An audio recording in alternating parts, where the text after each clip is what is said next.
jarul toon. Bon pour man day wax dëgg yàlla ça alimente un débat stérile quoi franchement on a beaucoup de choses à faire le gouvernement a du pain sur la planche les difficultés des Sénégalais sont là y a à boire et à manger actuellement parce que comme ni Kéba Mbaye waxoon Abdou Diouf en 1981 les Sénégalais sont fatigués. Donc le gouvernement Papa Assane a raison de dire que Dame Mbodj a du pain sur la planche à Sogip Cheikh Bara à l'Assemblée Wali au port donc Babo à la formation professionnelle donc kon ku ci nekk daal je pense que ni Sénégalais xam nañ li ñu xam det am na wala det amul ñun xam nañ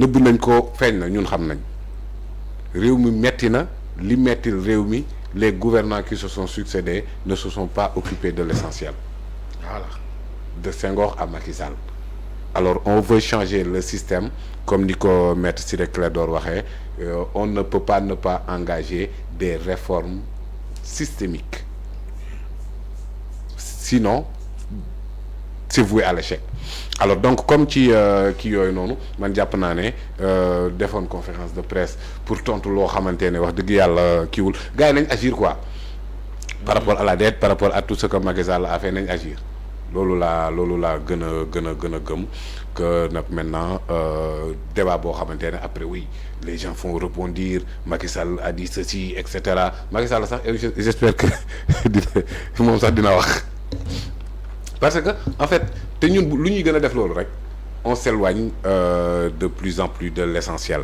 te ñun sax waruñu dugg ci piège boobu on a dit ce qu'on avait à dire ci premier tour de table bi je pense que ni war nañ mën a jàll ci leneen léegi nag xam nga Cheikh Bara dafa xorom dina ci boole waale yoo xamante ne donc mooy loolu daal en tout cas man en tout cas bu ma ci amoon sañ-sañ parce que je pense que c'est la formation politique qui parle hein il ne parle pas en tant que ñi diriger ces institutions là mais bu ma amoon sañ-sañu conseiller leen ci loolu lii wax dëgg yàlla ñu tegoon ko ci suuf te affronter les difficultés des Sénégalais foog naa ne moom moo doon ëpp njëriñ daal en tout cas ci askan bi moom ci askanu Sénégal moom moo ci doon ëpp njëriñ parce que ñii nii ku leen di topp ci seen i manipulation non fi nga xanaan chaque jour ñu créé la bu bees tàq teg léegi ñu def débat national premier ministre ñëw conseil des ministres ñu def ko débat ça s'appelle jouer à l'occupé pour yow ni mu nee pacte moo gën. yaa ngi koy tudd Diomaye sol maillot Sénégal bu verte tu vois. pour yow ni mu nee pacte moo gën. ñëpp def ni premier ministre.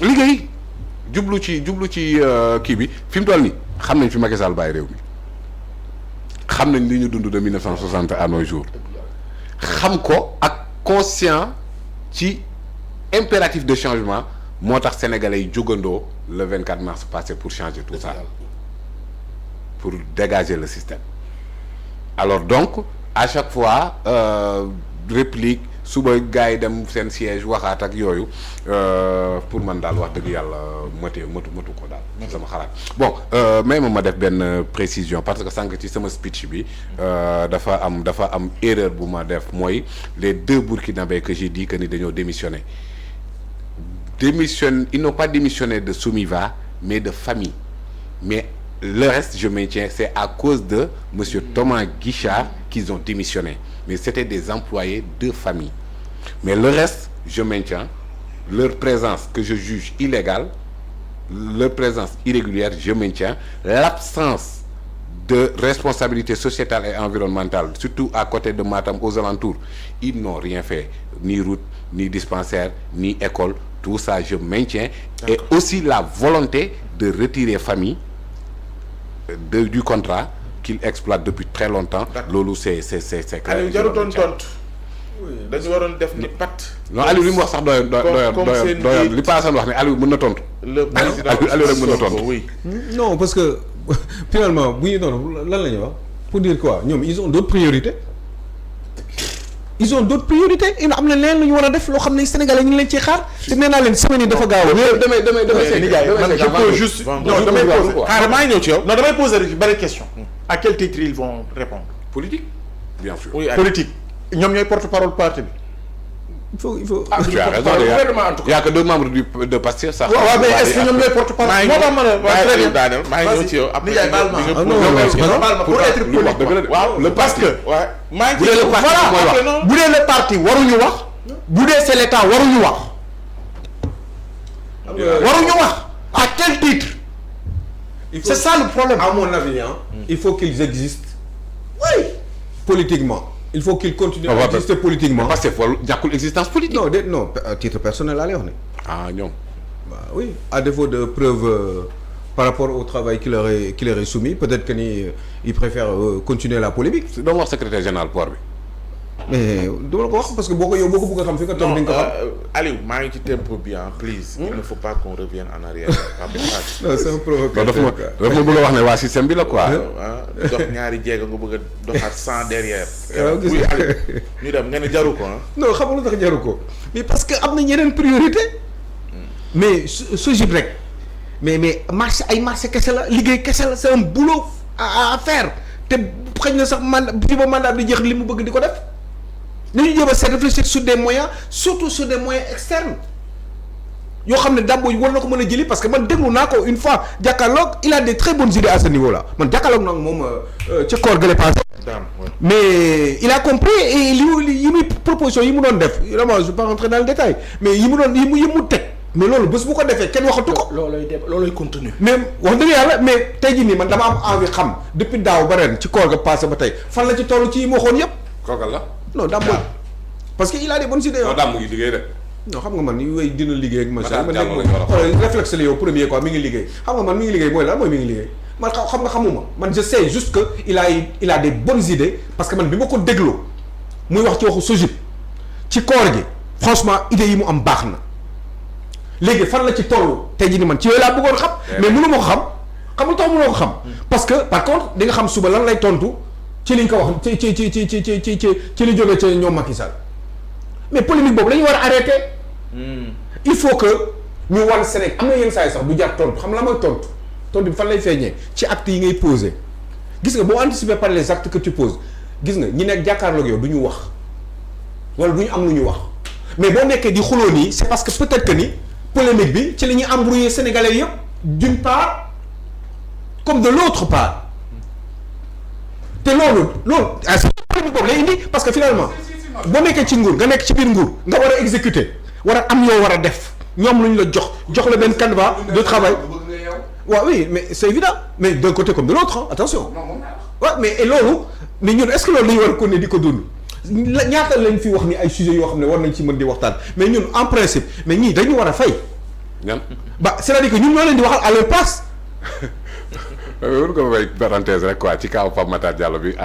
Paasan wax léegi. mais il faut ma yeggali ba pare. waaw sorti Pape Matar Diallo bi mu wax léegi. soo waxee ma yeggali xanaa. non yeggali sur autorisation de Pape Ousmane. allez-y bu ko mayee. waaw bien sûr. allez-y. non parce que xam nga Pape Matar Diallo xam nga respecté ko par rapport à ses prises de position démb ak taxawaayam. pour man bu waxee loo d'accord argumentaire bàyyi xaste attaque de personne li mu wax man personnellement am na ci lu bëri d'accorduma mais boo d'accordul ci waxu nit pour man da ngay argumenter ne ko d'accorduma parce que moom it lépp loo mënti wax li muy wax daf koy argumenter léegi wax na ci par exemple les fonds caisse noire caisse noire Pape Ousmane caisse noire amul les fonds spéciaux yi nga xamante ne moom moo tax ñuy wax la position de Ousmane Sonko a toujours été tranchée mooy ne nii nga xamante ne noonu la bindoo dañ koy voter nit ki bu ko neexee dugal costal loolu moom mooy problématique bi mais état mënul dund sans ces fonds politiques c'est pas possible am na ay mission yoo xamante ne duñ ko bind ci loi de finance am na ay aide comme Pa Assane li mu wax léegi ci ay yenn kilifa mënuñu koo bind kon donc état mënul ñàkk des fonds politiques comme ça maintenant li nga xamante ne loolu la Ousmane Sonko diggee te jëfe ko nekk farata mooy ne non seulement dinañ ko rationaliser am commission bu koy saytu du rek nu la neex nga dépensé ko bu la neexee taal bu la neexee nangam ba pare muy delluwaat ci chaque jour njëriñu askan wi léegi nag loolu mi ngi fi wala nekku fi lu légitime lu luy laajte lu légitime luñ mën a confirmer teg ko baaraam mooy ne est-ce que Ousmane Sonko boobu diggan la ko daf ne la bu ma nekkee premier ministre lay jëmm parce que Ousmane Sonko n'a pas les coups de franche comme ni ñu ko foogee Ousmane Sonko il n'est pas le président de la République seulement moom moo joxoon Diomaye moo tax Diomaye nekk foofu mu nekk loolu moom mooy dëgg bi mais la vérité des vérités mooy ne Diomaye le premier ministre Ousmane Sonko amul mainmise ci appareil d'état bi yëpp loolu mooy dëgg loolu foog sénégalais yi comprendre ko noonu ñi nga xamante ne nag moom mooy seen problème saa yu yeewoo moom la ñuy opposé ñooñu bu leen neexee ñu wax lu leen neex mais moom il n'est pas le président de la République am na décision yoo xamante ne du moom. am ñu dem bay jaaxle sax ci conseil des ministres dañ ko gisul.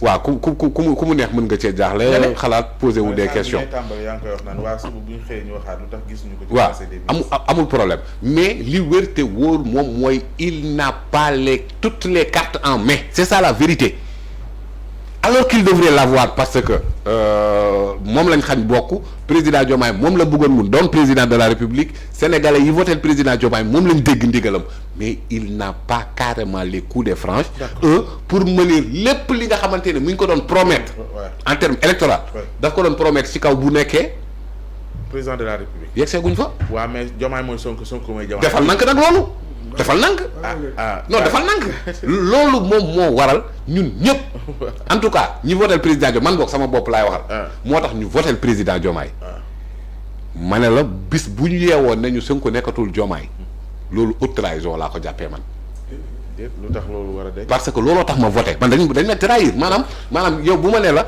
Pape Ousmane mooy Abbas ma voté Abbas ndax da nga ne ma moom la bu suba Abbas ñëwee ne ma dokkatuma woon Pape Ousmane sama vote boobu trahiroo trahison bi da nga ko ndawal haute la de.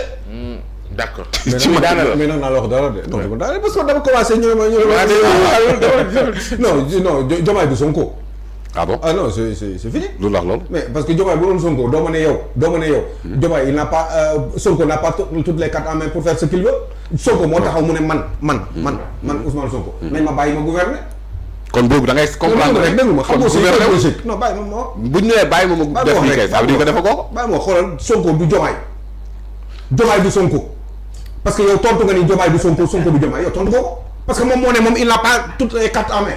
si mais il faut pas paradoxe quand même et de contradiction dans ce qu'on dit non dama ne Sonko mënul nekk Diomaye du nekk Sonko parce que yow nee nga yow ton au delà de Ousmane Sonko li mu wax parce que moo ne bàyyi la ma gouverner am na yoo xam ne man neexuma wane na ko fii loolu moo ko wax kon Sonko du Diomaye. loolu arrêtons la vérité léegi nag bu weesoo